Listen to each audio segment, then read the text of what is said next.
Oke guys, ini di apart baru gue, akhirnya gue shootnya backgroundnya beda.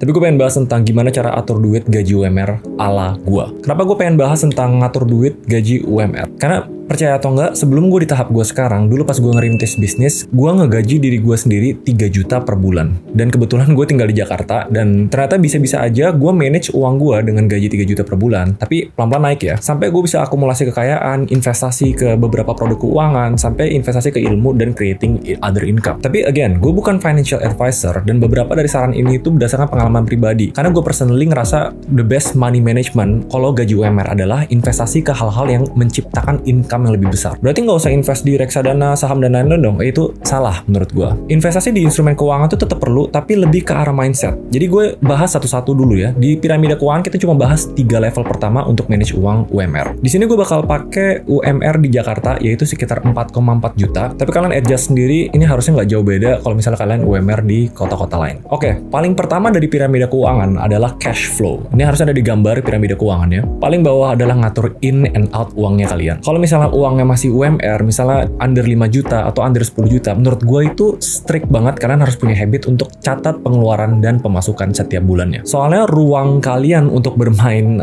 bisa jajan lebih banyak atau investasi lebih banyak, itu tipis. Gue actually rekomendasiin untuk ikutin aturan yang 50-30-20. 50% itu untuk kebutuhan, 30% untuk keinginan, 20% untuk investasi. Tapi kalau misalnya kalian bisa tukar dan investasi yang lebih banyak, itu lebih bagus. Again, ini general guideline. Buat kalian yang punya gaji UMR, misalnya 50% itu kan 2,2 juta di Jakarta. Bisa nggak kalian hidup per bulan dengan 2,2 juta? Bisa banget. Kebetulan waktu itu kalau gue mau hemat-hematnya, cost per bulan di Jakarta itu bisa dapat 1 sampai 1,5 juta per bulan. Lalu kebutuhan yang lain apa? Mungkin transportasi dan makan. Jadi kita agak strict di sini, kita nggak boleh terlalu punya lifestyle yang lavish. Tapi coba mulai bangun habit ngeporsiin budget keluar duitnya berdasarkan aturan-aturan ini nih. Nah, habis itu 30%-nya itu adalah untuk keinginan. Jadi sebenarnya gini, gue tuh nggak setuju 30% harus untuk keinginan. Bisa aja kalian bahkan keinginannya 0 di bulan itu, atau bahkan kadang-kadang 5%, kadang-kadang 10%. Tapi soalnya nggak semua orang itu bisa strict, oke semuanya ditabung terus hidup frugal. Frugal tuh artinya pelit, kayak nggak mau keluarin untuk hal-hal yang nggak perlu. Tapi let's say kayak gitu, 30% dipakai buat keinginan, 20% itu dipakai buat investasi. Cuma kita mikir kayak gini ya,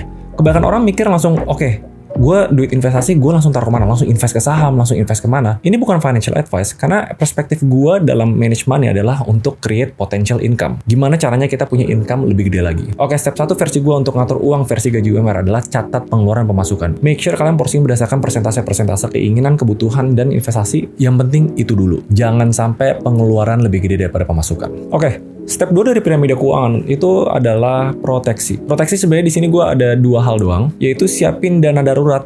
Dan yang kedua, kalau bisa siapin asuransi. Dan asuransi kesehatan tuh sekarang banyak banget yang affordable. Per tahun mungkin cuma berapa juta, atau per tahun bahkan ada yang beberapa ratus ribu. Cuma ini kan premi, kalian harus nyesuaiin dengan kebutuhan kalian masing-masing. Cuma dana darurat itu sesuatu yang harus wajib punya. Jadi dana darurat itu uang yang kalian simpen di bank gitu, misalnya nganggur, nggak boleh dipakai buat apa-apa. Itu dipakai buat kalau tiba-tiba ada kebutuhan untuk ke rumah sakit, kalau misalnya nggak ada asuransi ya, kebutuhan untuk kasih orang tua atau dan lain-lain yang tiba-tiba mendadak. Gue akan kasih guideline dari 3-6 kali pengeluaran bulanan. Coba kalau misalnya kita ikutin aturan pertama, itu 50% untuk kebutuhan, 30% untuk keinginan. Berarti 80% itu biaya bulanan kita kan. 80%-nya 4,4 juta berapa sekiannya? Coba dihitung sendiri, dikali 6 kali lipatnya. Jadi anggap biar memudahkan kalian ngitung juga, anggap pengeluaran per bulan itu 3 juta, dikali 6, berarti harus punya 18 juta di rekening bank, nganggur, nggak boleh diapa-apain. Sebenarnya untuk dana darurat, better safe than sorry. Tapi opini pribadi gua, kalian tuh bisa get by dengan dana darurat 3 bulan pengeluaran, yaitu sekitar 9 juta misalnya. Karena apa? Karena dengan cash flow kecil, menurut gua perputaran uang tuh lebih penting dibanding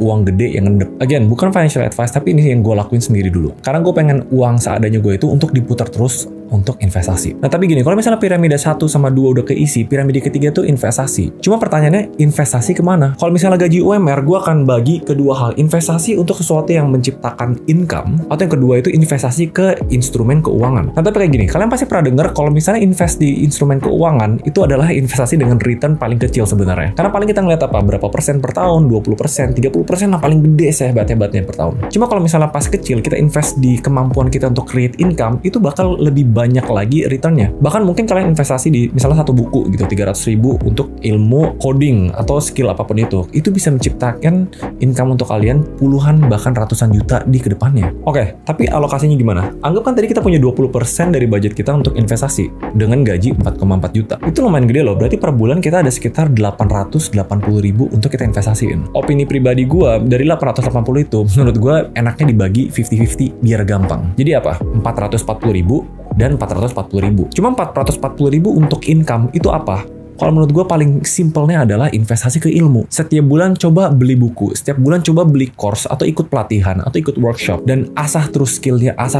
Kalau misalnya kalian lebih berani, misalnya mau ngebangun bisnis, 400.000 itu dikumpulin misalnya 2 bulan jadi 880 or even 3 bulan jadi 1 juta sekian, dan kalian bisa modalin bisnis kalian yang mungkin perputarannya adalah penjualan barang sifatnya mungkin makanan atau misalnya reselling atau misalnya dropshipping. Opini pribadi gue, untuk yang punya gaji UMR, menurut gue lebih bagus diputar ke sana. Loh kok, tapi kenapa kita harus taruh di instrumen keuangan? Karena gini, realitanya dengan investasi instrumen keuangan itu tuh lebih ke mindset dibanding ke return. Jadi mindset itu harus dibangun dari pas kita income sekecil mungkin, biar itu bisa compounding dan kita konsisten terus sampai income kita pas udah gede kita taruh lebih banyak lagi. Dan sebenarnya menurut gue paling simpel adalah kalian masukin ke reksadana. Reksadana itu instrumen keuangan yang di-manage oleh manajer investasi. Jadi analoginya tuh kalian lebih ke passive investing. Yang penting duit kalian itu nggak tidur dan kalian kebangun mindsetnya. And then on the other hand, kalau misalnya ditanya fokusnya harus kemana, menurut gue 80% time and effort adalah untuk menciptakan income baru.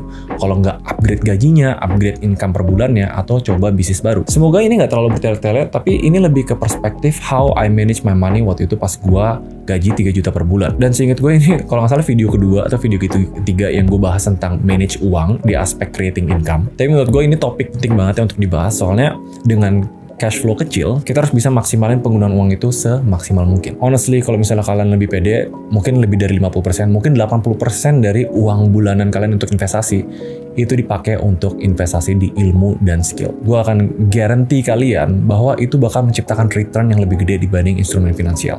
Tapi kenapa nggak 100% kok? Again, investasi adalah mindset. Jadi gimana caranya bangun konsistensi adalah memulai dengan uang kecil 110.000 atau bahkan 50.000. Itu bisa kita mulai invest di reksadana. Dan banyak aplikasi di luar yang kalian bisa pakai untuk mulai membangun habit dan mindset itu. Alright guys, I wish you guys all the best. Semoga yang punya income UMR di kota manapun bisa upgrade dan investasi di skill biar gaji kalian bisa naik, bangun side hustle, bangun bisnis. Tapi at the same time, jangan lupa pondasi keuangan dan jangan lupa investasi at least porsi kecil untuk instrumen keuangan to build the mindset. Alright guys, I guess I'll see you guys in the next video.